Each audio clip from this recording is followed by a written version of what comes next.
What is it about the Negro?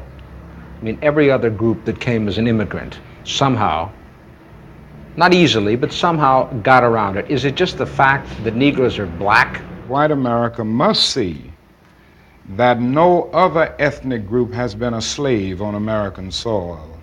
That is one thing that other immigrant groups haven't had to face.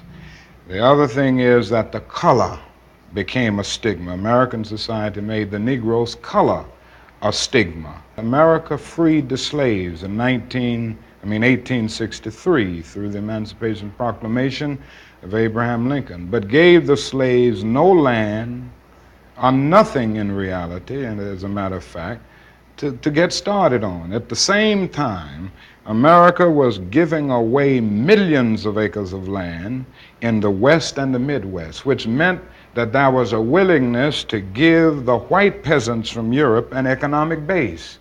And yet it refused to give its black peasants from Africa, who came here involuntarily in chains and had worked free for 244 years, any kind of economic base. And so emancipation for the Negro was really freedom to hunger. It was freedom to the winds and rains of heaven. It was freedom without food to eat or land to cultivate, and therefore it was freedom and famine at the same time.